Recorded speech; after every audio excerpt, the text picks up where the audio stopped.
Allahümme salli ve sellim ve barik ala seyyidina Muhammedin ve ala alihi adede in'amillahi ve iftali. Euzubillahimineşşeytanirracim. Bismillahirrahmanirrahim. Cenab-ı Hakk'ın bütün isimleri öğretmiş olduğu Hazreti Adem Efendimizin üstünlüğünün alemlere duyurulduğu ana gidiyoruz. Efendim bu an için Hazreti Allah Zülcelal şu ifadeyi buyuruyor. Estağfirullah.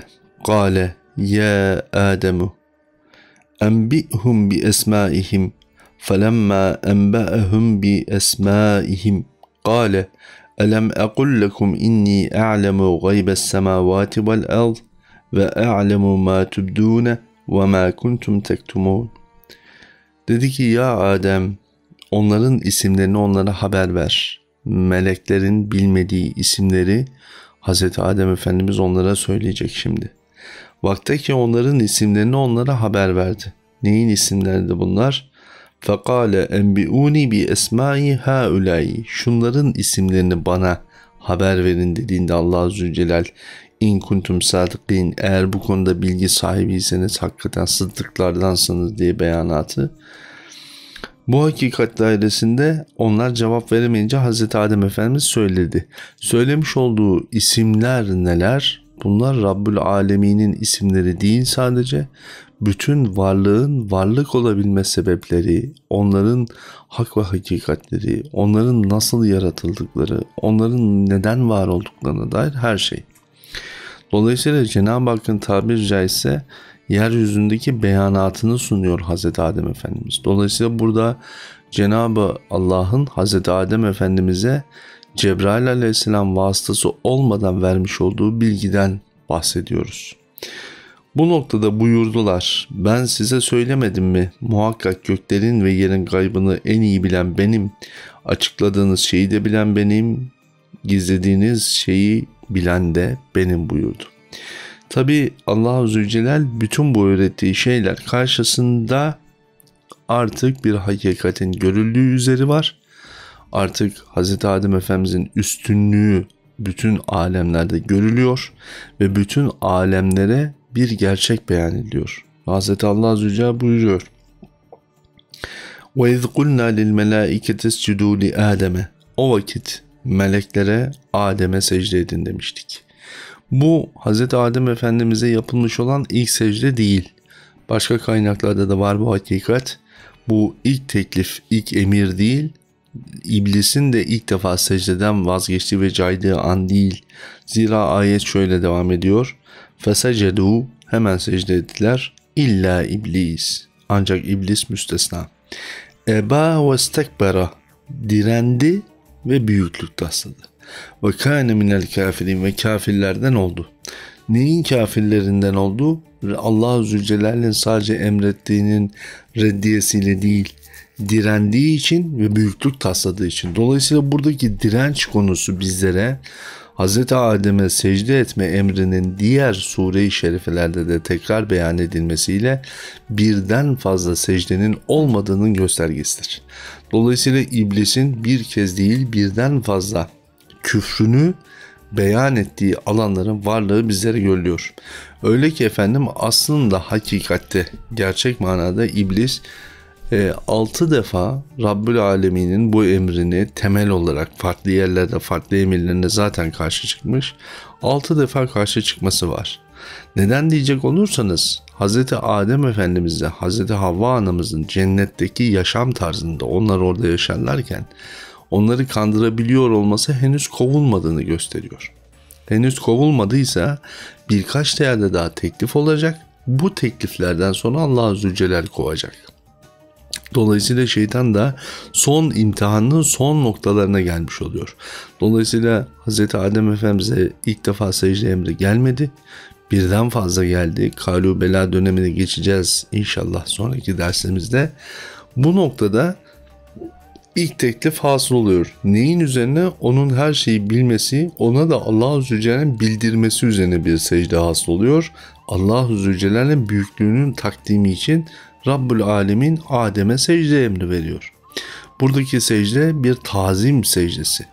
Bu tazim secdesini iblis burada reddediyor. Toplamda iblisin hakiki manada en derlenip toplanırsa çok daha belki olabilir ama 6 temel yerde reddiyesi var. Dolayısıyla İslam dünyasında var olan 5 vakit namaz ve teheccüd vaktinin bütün şeriatlerde sürekli olarak emredilmesi bu hakikat üzerindedir. Ve yine iki rekatlı namazlar arasında oturmanın varlığı onun kovulmasındaki son 2 döneme işaret etmektedir. Hz. Adem'in 6 yerde reddiyesini yaşayan iblis 6 özelliğine karşı bir reddiye sahibidir. Bu 6.'sı özellikli konu olan Nur-u Muhammedi hakikatiyle ilgilidir. Ama o yüzden teheccüd vakti olarak bizim hayatımıza kalmıştır. Peygamberlere emredilmiş olan insanların ekseriyetle pek çok şeriatte sünnet-i seniye olarak kalmış olandır. Ama diğer 5 vakit hayatımızdaki şer'i olan, emredilmiş olan vakitler bütün dinlerde var. Zaman zaman bunlar vakit olarak 5 civarında olmuş ama hep 5'li bir sistematik üzerine ileri gelmiştir. İblis en başta neye reddediyor? En başta onun etten kemikten olmasını reddediyor. Neden diyecek olursanız, madem ki bu ettir, kemiktir, öyleyse hayvan gibi bir şey olması gerekir bunun diyor. Ama bir bakıyor ki hayvan gibi değil. Rabbinin ona verdikleri karşısında daha önce görmüş olduğu hiçbir hayvana benzemiyor. Diğer hayvanlar sadece belli konularda, belli alanlarda hızlı koşabilmeye, güçlü olabilmeye, yük taşıyabilmeye ve benzeri konularda bir üstünlükleri var. Ama karşısında etten kemikten bir hayvan gibi ilk başta tabiri caizse görülen bu zatın bu sefer her şeyi biliyor olmasını reddediyor. Bugün de yaşadığımız dünyada evrimciliğin yaygın ve yayılmaya gayreti şeytani olan bu özellikten kaynaklanıyor. İkinci olarak iblis ilerleyen süreçlerde de göreceğiz, onun ruhunun olmasını reddediyor. Çünkü ruhun onda vermiş olduğu kabiliyetin hayvandan daha üstün bir şekilde kendisine takdir edilmiş olmasını kabullenemiyor. Bu insan hayatında da nefsin batini olan, içeriği olan şeyleri reddetmesine vesile oluyor. Şeytani tarafta batını reddiye diye tabir edilebilir bu. Şeytan bize bu noktadan yaklaşıyor, Allah korusun. Allahu Zülcelal'in bir şeyin hikmetini yaratmış olma düşüncesinden bizi uzaklaştırıp materyalist bir bakış açısıyla yeryüzüne, dünyaya bakmak gerektiğini ve dünyanın böyle yaşanması gerektiğini bizlere vesvese yoluyla farklı vesilelerle öğretmeye çalışıyor. Bu tarafa doğru yöneltiyor. Şeytan üçüncü olarak insana takdir edilmiş, birkaç ders önce beyan ettiğimiz nefhai ilahiyeyi reddediyor. Nefhai ilahiyeyi reddetmesinin bizdeki nefsani karşılığı ise zikrullah olarak karşımıza çıkıyor. İnsanı zikir meclisinden şeytanın alıkoyması bundandır. Çünkü kalpler ancak Allah'ı zikretmekle mutmain olur. Ayet-i kerimesinin hikmetince insan o kalbindeki noktayı Allah, Allah, Allah dedikçe hareketlendirip onu yeniden cezbe-i ilahiyeye muhatap kabul edebilir şekle getirdikçe Rabbine kendine vermiş olduğu emanetin hamdini ermeye başlıyor. Şeytan işte tam da bu noktada zikir meclislerinin olmaması, olduysa da insanın oraya gitmemesi için elinden geleni yapıyor. Çünkü zamanında da 3. reddiyesini nefai ilahiyenin varlığı üzerine yapmıştı. Onun 4. reddiyesi Nur-u Muhammedi üzerinedir. Bir de buna rağmen Nur-u Muhammedi verilmişti ya Hazreti Adem Efendimiz'e. Onu da kabul etmez iblis.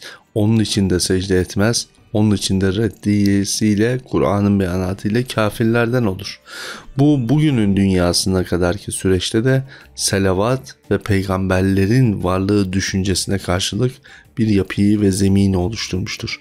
İnsanların selavat çekmesi ümmeti Muhammed için bizden önce gelen ümmetlerin peygamberlerini reddedip onlara karşı mücadele edebilme duygusunun oturabilmesi için şeytan işte bu yüzden mücadele eder.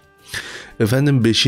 mesele Hazreti Adem Efendimizin kalu belada yaratılmış insanlardan iman etmişlerle beraber Rabbimize olan secdesini kabul etmez. İşte burada da imana karşı bir mücadelesi vardır ki o kısımlar geldiğinde de ayet-i kerimelerle beyan edeceğiz inşallah. O yüzden iman ehline ayrı bir nefreti vardır şeytanın. Ve 6. mesele de Allah-u Zülcelal'in Rabbani hakikatine erme noktasındaki vakit tayinidir.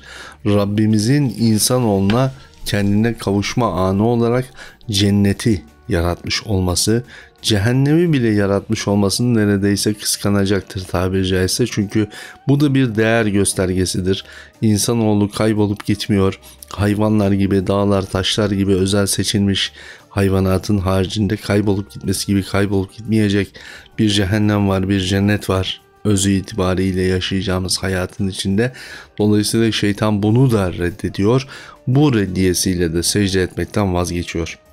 Rabbim bu hakikatler dairesinde hem bahsettiğimiz nefsani ve şeytani, özellikle şeytani olan bu hastalıklardan ümmeti Muhammed'i, bizleri, hepimizi, evlatlarımızı, gençlerimizi korusun inşallah. Bizleri secde edenlerden ve secdelerdeki muhabbete erenlerden eylesin efendim. Kalın sağlıcakla.